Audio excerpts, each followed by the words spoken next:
Bismillahirrahmanirrahim. Assalamu alaikum. वालेकुम अस्सलाम। How are you? Fine sir. Okay. सेहत ठीक है आपकी? Yes sir. Today we are going to discuss the specific heat capacity. Yes. First, I will define it. Let's suppose you have a unit mass of a substance. Yes. Mean the mass of the given substance is 1 kg. Okay. Supply heat and observe the temperature changes. इसको आप heat supply करें और thermometer जो आपने इसके अंदर dip किया हुआ है उसके अंदर होने वाली जो चेंजेस हैं उन्हें ऑब्जर्व करें.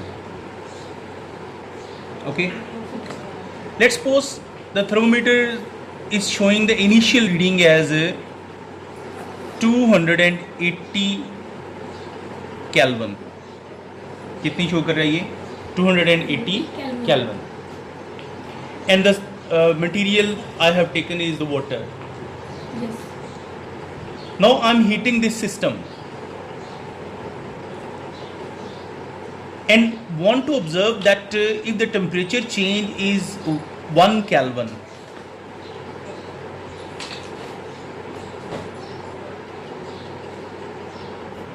then the heat that I have given to this water will be the specific heat capacity. Yes. मतलब दोबारा सुन लें ज़रा कि मेरे पास ना 1 किलोग्राम पानी है, मैंने उसका इनिशियल टेम्परेचर जो है वो लिया है 280 केल्विन. फिर मैंने हीट किया इसे और मैंने इसका फाइनल टेम्परेचर नोट किया 281 केल्विन. इसमें जो change in temperature I delta T equals to T F minus T I. 281 minus 280 equals to 1 kelvin. तो जो हीट मैंने यहाँ पे सप्लाई कर दी उसमें यूनिट चेंज लाने के लिए, उसके टेम्परेचर में यूनिट चेंज लाने के लिए, यूनिट चेंज का मतलब है 1 केल्विन की चेंज. वो हीट में यहाँ से जो सप्लाई कर रहा हूँ उसे बोलेंगे इसकी specific heat capacity. So I will define this system as specific heat capacity of a substance is the amount of heat required to raise the temperature of 1 kg mass of the substance through 1 Kelvin. यानी आपके पास कोई भी substance है, अगर आप उसका जो temperature है 1 केल्विन राइज कर रहे हैं तो हीट जो आप उसको सप्लाई कर रहे हैं it will be the specific heat capacity. Okay, clear? Done? अच्छा, इसमें मुझे आप ये बताएं कि जो सबसे मेन चीज़ है वो क्या है? सबसे मेन चीज ये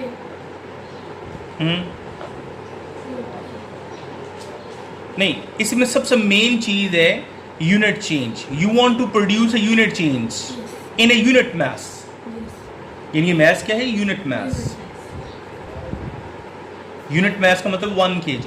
यानी आपके पास 1 kg सब्सटेंस है और आप उसका टेम्परेचर 1 केल्विन तक इंक्रीज करना चाह रहे हैं. ठीक है, वो जो हीट आप यहाँ सप्लाई कर रहे होंगे वो इसकी स्पेसिफिक हीट कैपेसिटी या simple heat capacity specific heat कहलाएगी. डन?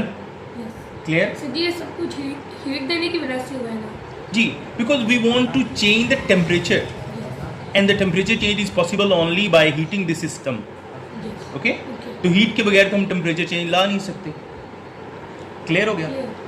अच्छा, अब इसको थोड़ा सा मैथमेटिकली हम एक्सप्लेन कर लें कि मुझे ये बताएं कि आपके पास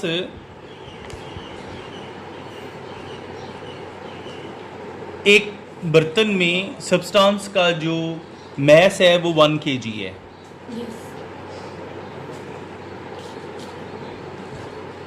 और दूसरे में आपने उसको डबल कर दिया, 2 kg ले लिया. यानी m1 equals to 1 kg and m2 equals to 2 kg. और आप इन दोनों में ना जो टेम्परेचर चेंज लाना चाह रहे हैं वो है 1 केल्विन. इसमें भी और इसमें भी। तो मुझे ये बताएं कि किसको हीट आपको ज़्यादा देनी पड़ेगी। M2 को। Well done. It means delta Q is directly proportional to the mass of the body. If you want to produce the same change in the different masses, you have to supply the more heat whose mass is greater. Yes. Okay? Yes. तो mass बड़ा, तो फिर- heat भी ज़्यादा देनी पड़ेगी. It means delta Q is directly proportional to M. This one is named as the relation number 1. Okay? अब एक और कंडीशन पे आते हैं. Let's suppose you have the same mass, यानी M1 और M2 दोनों आपस में इक्वल हैं. ठीक है. अच्छा, इसमें आप टेम्परेचर चेंज लाना चाह रहे हैं 4 केल्विन की, इसमें टेम्परेचर चेंज लाना चाह रहे हैं 1 केल्विन की. Yes. तो आपको जो डेल्टा Q जिसे हीट कहते हैं इधर ज़्यादा देनी पड़ेगी या इधर ज़्यादा देनी पड़ेगी. M2 को। मीन मैथ तो सेम है. Yes. यानी जो कंडीशन 2 है, जो आपके पास जो पॉट नंबर B है, उसका चूंकि आप टेम्परेचर चेंज ज़्यादा लाना चाह रहे हैं, इसलिए उसको हीट भी ज़्यादा देनी- देनी पड़ेगी. It means delta Q is also directly proportional to change in temperature. This one will be relation number 2. अब आपने इन दोनों रिलेशंस को कंबाइन करना है. ये रिलेशन नंबर 1 ये वाला, रिलेशन नंबर 2 ये वाला. By combining these relations. Combination का रूल ये होता है कि अगर वो डायरेक्टली प्रोपोर्शनल के साइन के एक तरफ वो चीज़ सेम है, यानी चीज़ क्या है, सेम है, तो आप उसको एक दफ़ा लिखेंगे. यानी डेल्टा Q राइट होगी एक दफ़ा. Is directly proportional to mass and the change in temperature. यानी जो सेम चीज़ है वो एक दफ़ा आ गई और डिफरेंट चीज़ें साथ इकट्ठी प्रोडक्ट फॉर्म में राइट कर दी जाएंगी. Okay. By changing this sign of proportionality to equality we get an equation delta Q is equal to C M delta T. ये C यहाँ पे हम जो लगा रहे हैं इसे कहते हैं कांस्टेंट. जी के भी कांस्टेंट होता है। जी के भी कांस्टेंट. वो मुख्तलिफ जो साइंटिस्ट ने अपने हिसाब से जो कांस्टेंट यूज़ करने होते हैं वो उस हिसाब से करते हैं. तो यहाँ पे कौन सा कांस्टेंट यूज़ हो रहा है, C. अगर हम इस C की वैल्यू लेना चाहें तो C इज इक्वल टू जो आपके पास डेल्टा Q है वो ऊपर रह जाएगा ओवर आपके पास M डेल्टा T इसके नीचे आ जाएगा. ये देख लें दोबारा, आपने C निकालना है, M delta T delta Q के नीचे डिवाइड हो जाएगा. क्लियर. तो बेटा ये होगी C जिसे हम स्पेसिफिक हीट कहते हैं, इसे CP भी कहा जा सकता है. ओके. स्पेसिफिक हीट या स्पेसिफिक हीट कैपेसिटी. अच्छा, ये डिपेंड किस बात पे करती है? It depends upon the nature of the material. यानी मटेरियल की नेचर पे डिपेंड करती है. जैसे मैं कुछ एग्जांपल दे देता हूँ. अगर आपके पास मटेरियल वाटर है तो उसकी स्पेसिफिक हीट है 4200 जूल पर केजी पर केल्विन. ओके. यानी पानी के केस में उसकी वैल्यू कितनी है, 4200. और अगर आइस है वही पानी अगर फ्रीज कर दिया जाए तो ये हाफ हो जाएगी, 2100 जूल पर केजी पर केल्विन. ओके. और अगर इसी पानी को हम स्टीम में कन्वर्ट कर दें, यानी आइस की जो स्पेसिफिक हीट है वो 2100 है, और अगर उसी को हम स्टीम में कन्वर्ट कर दें, उससे भी आप हो गई नहीं, वो बन जाएगी 2016 वो कैसे? जूल पर केजी पर केल्विन. जरा देखें, आप इसको उसकी स्टेट भी तो चेंज कर रहे हैं, उसे स्टीम में बदल रहे हैं वाटर को. जी. ठीक है.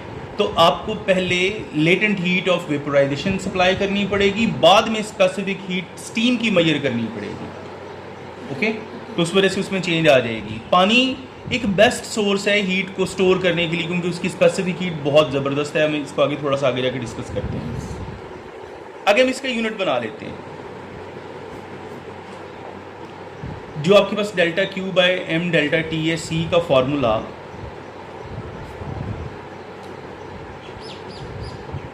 इसका यूनिट क्या है? हीट का जूल। हीट का यूनिट क्या है? जूल। यहाँ आगे लिख लेते हैं। हीट का यूनिट जूल हुआ, मैस का किलोग्राम हुआ और डेल्टा टी का केल्विन हुआ। तो यूनिट बन गया जूल पर केजी पर केल्विन। इस वजह से देखें इन सब में मैंने क्या लिखा है? जूल पर केजी पर केल्विन। ये सारे इनके क्या हैं? यूनिट। क्लियर? अभी थोड़ी देर पहले मैं बात कर रहा था कि ये वाटर है, इसकी स्पेसिफिक हीट कैपेसिटी बड़ी ज़बरदस्त है। ठीक है, अब मैं इसको आगे इसकी यूज़ की तरफ जा रहा हूँ। अब मैं इंपॉर्टेंस को डिस्कस करने जा रहा हूँ। Importance of large specific heat capacity of water.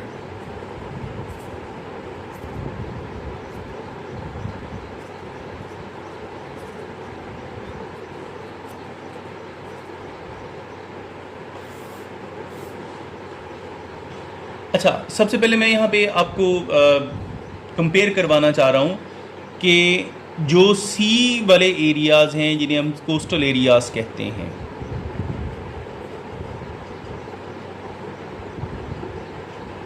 उनके समर और विंटर के टेम्परेचर में कोई बहुत ज़्यादा डिफरेंस नहीं आता। ठीक है, यानी उन्हें हम कहते हैं मॉडरेट टेम्परेचर वाले इलाके। उनका टेम्परेचर मॉडरेट क्यों रहता है?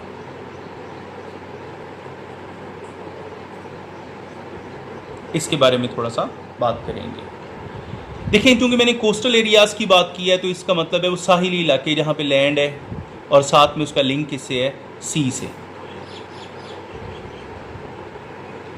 अब जो ड्राई सॉइल है उसकी स्पेसिफिक हीट कैपेसिटी है 810 जूल पर केजी पर केल्विन की। और जो आपके पास यानी सॉइल की इतनी है और वाटर की कितनी है जी? 4200 जूल पर केजी पर केल्विन। तकरीबन पानी 5 गुना ज़्यादा स्पेसिफिक हीट कैपेसिटी रख रहा है, यानी इसकी 5 गुना कम है और इसकी 5 गुना क्या है? ज़्यादा है। पहले मैंने इन दोनों की वजह से एक एक्टिविटी एक डिस्कस करता हूँ, फिर मैं आपको उस समंदर के पानी और उसकी मिट्टी की तरफ लाना चाहूँगा।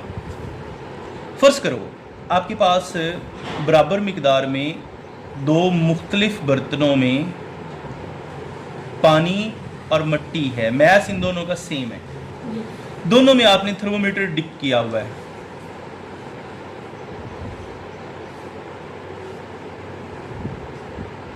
ओके, अब आप ना इसको हीट दे रहे हैं, दोनों को बराबर बर्नर जो है वो इसके नीचे लिट करें। ये वाटर है और ये क्या है? सॉइल। मैं चाह रहा हूं कि इन दोनों में जब हीट सप्लाई की जाए तो इसकी रीडिंग को कंपेयर किया जाए कि कौन सी रीडिंग बहुत फास्ट ऊपर जा रही है और कौन सी बहुत स्लो ऊपर जा रही है। ओके, ये जब मैं इसको जलाऊंगा ना इन बर्नर्स को, तो मुझे ये बताएं कि ये जो वाटर वाला जो थर्मोमीटर है वो जल्दी से अपनी रीडिंग बढ़ा रहा होगा या सॉइल वाला? ओके, आपने कहा वाटर वाला, लेकिन मेरा व्यू थोड़ा सा इसका उल्टा है। उसकी रीज़न भला क्या है? कि जिस चीज़ की जितनी स्पेसिफिक हीट ज़्यादा होगी ना, वो ज़्यादा टाइम लेता है गर्म होने में और ज़्यादा टाइम लेता है ठंडा होने में। अब वाटर तो जल्दी गर्म हो जाता है। नहीं, ऐसा नहीं है। आप ना अक्सर ये आजकल तो वैसे वो रुझान ख़त्म हो गया है, लोग चने वगैरह जो है वो बुनवाया करते थे। चने, तो वो चने रेत में भूनती थी वो औरतें जो भट्टी वगैरह बना के बैठी होती थी। तो वो चने को बड़ी आसानी से जो है वो मिट्टी में डाल के उसको जला देती थी, लेकिन पानी में बॉयल करते करते चने को फ़र्क ही नहीं पड़ता, इतना बड़ा देर लगती है इसमें। अब ज़रा देखें, मैं इसके बारे में आता हूँ, मैं थोड़ी सी मैथमेटिकल कैलकुलेशन की तरफ आता हूँ। मैंने बोला इसकी जो स्पेसिफिक हीट है 810 जूल पर केजी पर केल्विन, 5 गुना कम, इससे 5 गुना कम। इसलिए जैसे ही आप इसको हीट देना शुरू करेंगे ये तपना शुरू हो जाएगी।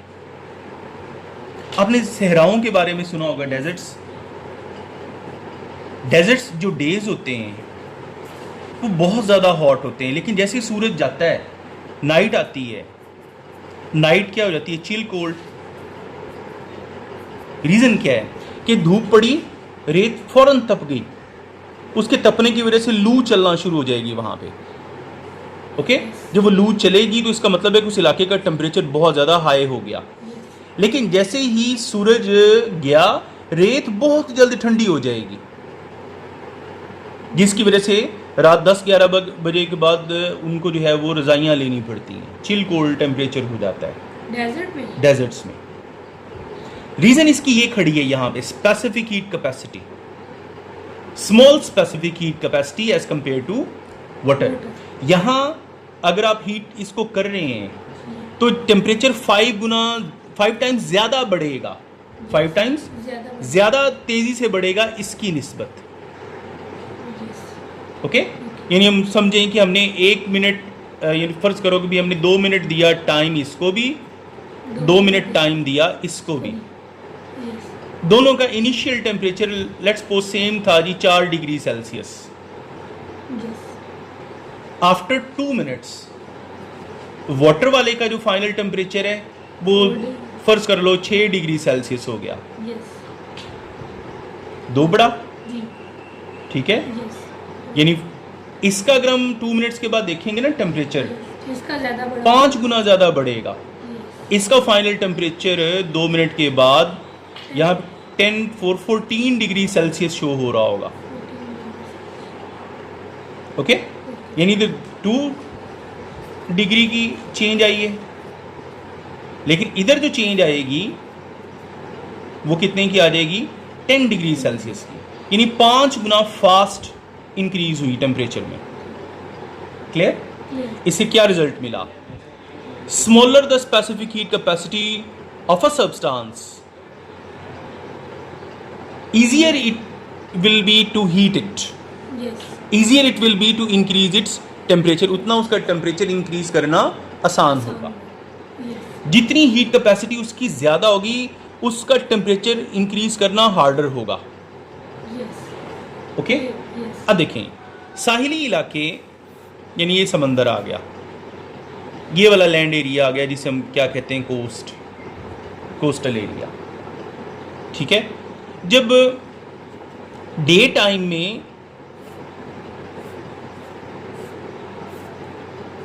इधर आप इसको हीट दे रहे हैं ना, समंदर को भी और लैंड एरिया दोनों को सूरज से, ठीक है, सूरज से हीट मिल रही है, तो इसकी स्पेसिफिक हीट कम होने की वजह से ये इलाका जल्दी गर्म हो जाएगा, जिसकी वजह से यहाँ की हवा लाइट होके कहाँ उठ जाएगी? ऊपर।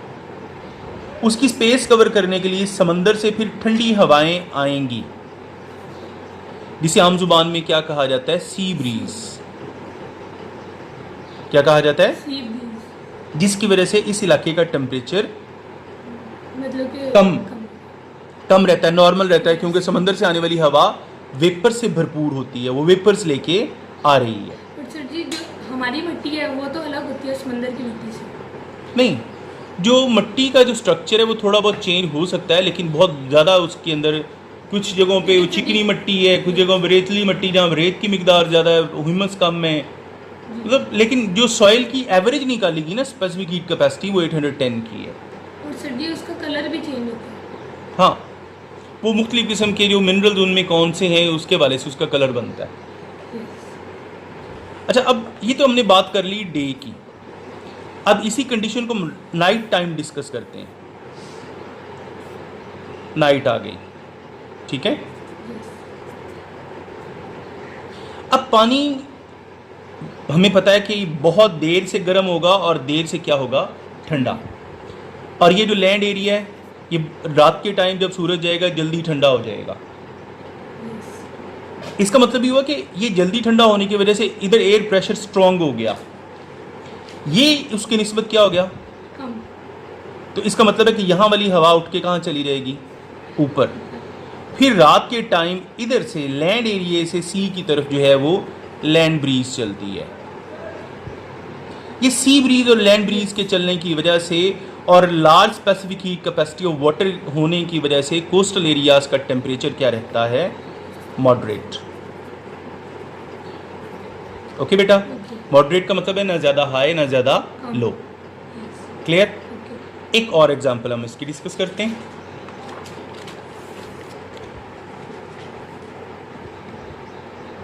क्योंकि बेटा एक बात ध्यान में रख लें कि जो साइंस है ना वो जस्ट थ्योरी से नहीं, एग्जाम्पल्स, एप्लीकेशंस, कुछ प्रैक्टिकल्स, उनकी मदद से साइंटिफिक कंसेप्ट समझ में आते हैं। इसलिए मेरा ज़्यादा फोकस किस बात पे है? आपकी डेली लाइफ की एग्जाम्पल्स पे।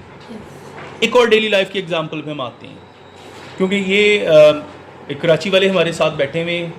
क्यूरिम शाह, आपके फ़र्ज़ करो आप यहाँ पे जून जुलाई में आई होती तो आपको कितनी गर्मी लगनी थी? बहुत ज़्यादा। गुड। क्योंकि वहाँ आप जिस इलाके से रह रही हैं वहाँ टेम्परेचर में कुछ दिन रात के टेम्परेचर में कुछ ज़्यादा फ़र्क नहीं होता, सर्दियों गर्मियों में फ़र्क इतना ज़्यादा नहीं होता क्योंकि समंदर वहाँ मौजूद है। ठीक है, तो इसलिए आप अच्छे इलाके में रह रही हैं जी। लेकिन जून जुलाई में कभी भी इधर आने की गलती ना करना। अच्छा, हम आते हैं जी जो गाड़ियों के इंजन्स उनकी तरफ। आपको पता है कि गाड़ी के अंदर पेट्रोल के साथ साथ एक ख़ास जगह पे पानी भी डाला जाता है, जी सर। क्या कहते हैं उसे? नहीं पता, किसी को पता है? बच्चा पार्टी? रेडिएटर। गुड, मंजर ने बोल दिया रेडिएटर। तो यानी जो आपके पास गाड़ी है ना उसके बिल्कुल फ्रंट पे एक जाली जैसा एक स्ट्रक्चर होता है, यानी तकरीबन ऐसा क्यूबिकल सा, उसके अंदर यूं करके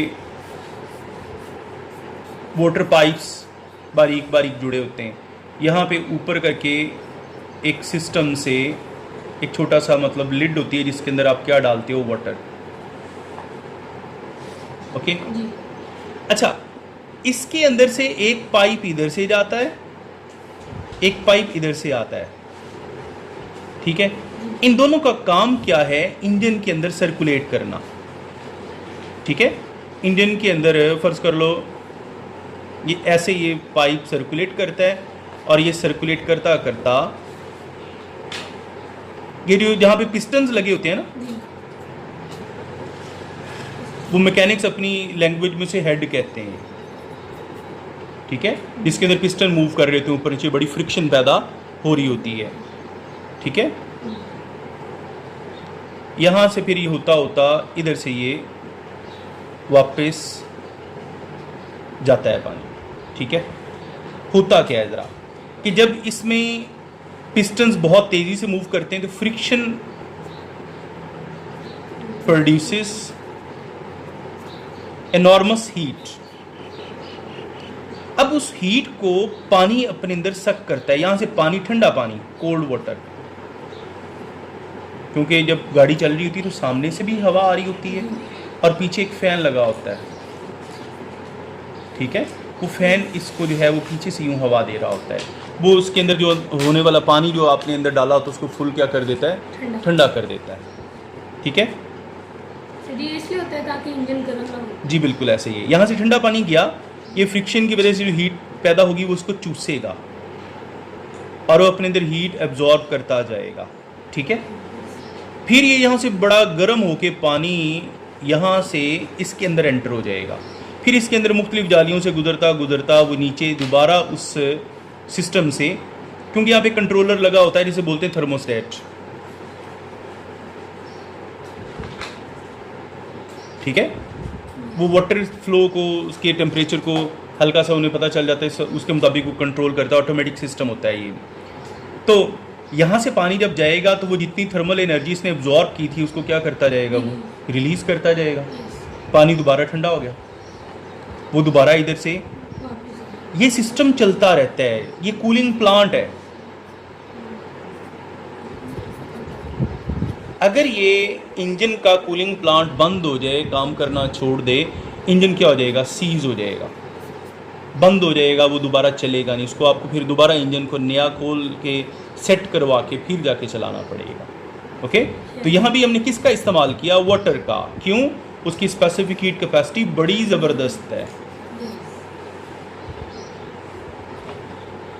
4200 कि देर से गर्म होगा क्योंकि उसने हीट बहुत जल्दी अपने अंदर काफ़ी सारी एब्जॉर्ब कर लेनी है, और देर से ठंडा होने की वजह से इस पानी को बारीक बारीक पाइपों में ब्रेक कर दिया जाता है ताकि वो चूंकि देर से ठंडा होना है, उसको Yes. हवा आगे से पड़ रही है, पीछे से भी हवा पड़ रही है, तब जाके वो ठंडा होता है।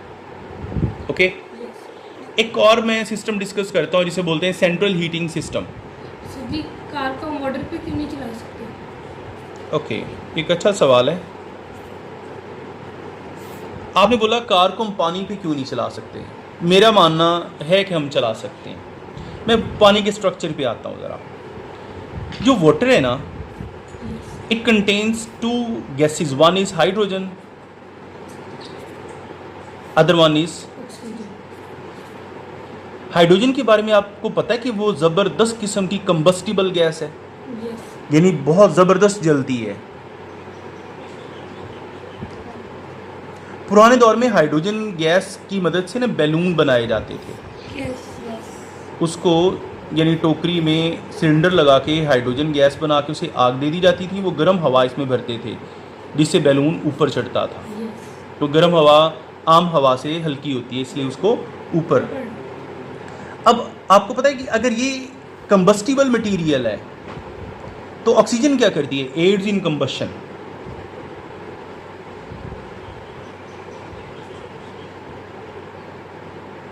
अगर आप पानी को ब्रेक कर दें, एक इंस्ट्रूमेंट है जिसे बोलते हैं हाफ मीन्स वोल्टामीटर।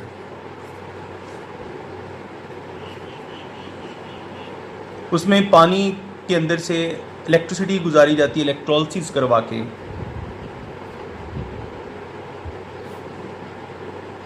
तो आप पानी को हाइड्रोजन और ऑक्सीजन में स्प्लिट कर देते हैं। Yes.